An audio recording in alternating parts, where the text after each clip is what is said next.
ఇప్పుడే జీ5 app download చేయండి. చూడండి మీ ఫేవరెట్ టీవీ షోస్ ఎప్పుడైనా ఎక్కడైనా. ఆత్మాభిమానం గల ఆడపిల్ల కాబట్టి నా కష్టార్జితం తప్ప ఉచితంగా వచ్చిందేది నాకక్కర్లేదని వీటన్నింటినీ తిరస్కరించిందమ్మా.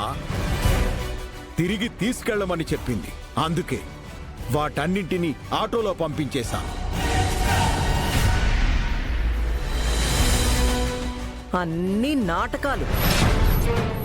దాని కంటికి ఇవి సరిపోయినట్టు లేవు. ఇంతకన్నా పెద్దవే ఆశించినట్టుంది. అందుకే ఇవన్నీ నాకొద్దని ఓవర్ యాక్టింగ్ చేస్తుంది.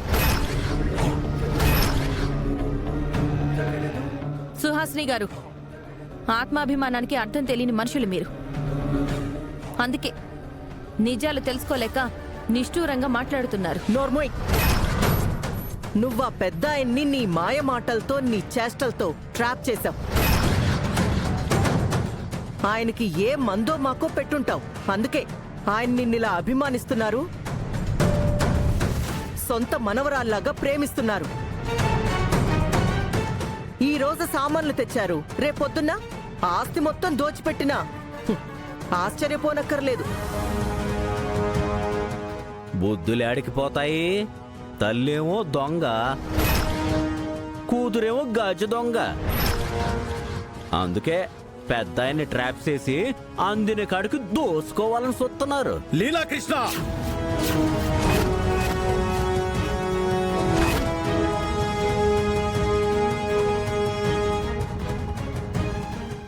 మైథిలి గురించి తప్పుగా వాగే వాళ్ళందరూ మైథిలి వ్యక్తిత్వం ముందు ఆమె కాలి గోటికి కూడా సరిపోరు.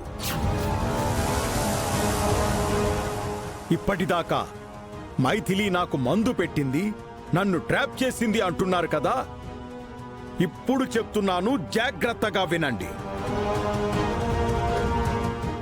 మీరు ఇలాగే మైథిలిని అవమానించినా, తను తప్పు చేసిందని మాట్లాడినా నా ఆస్తిలో సగ భాగం మైథిలికి రాసిచ్చేస్తాను.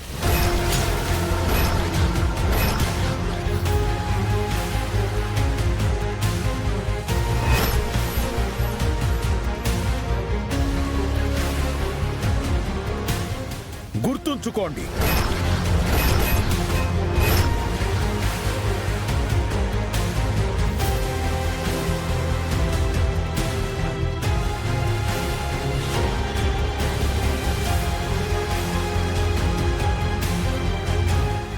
విన్నారుగా, ఆ పెద్దాయన గనక మండితే ఆస్తిలో సగం వాటా నా కూతురికి రాసిస్తారంట. అప్పుడు అందరూ కట్టగట్టుకొని దేంట్లోనైనా దూకి సావండి. మైథిలి, నువ్వు పదవే.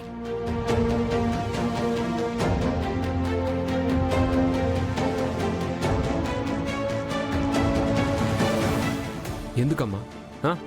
ఎందుకు అసూయతో ద్వేషంతో ప్రశాంతంగా ఉన్న జీవితంలో అలజడులు రేపుతున్నారు? మీ అనుమానాలే మీ అవమానానికి కారణం అవుతున్నాయి. ఇప్పుడు ప్రశాంతంగా ఉందా?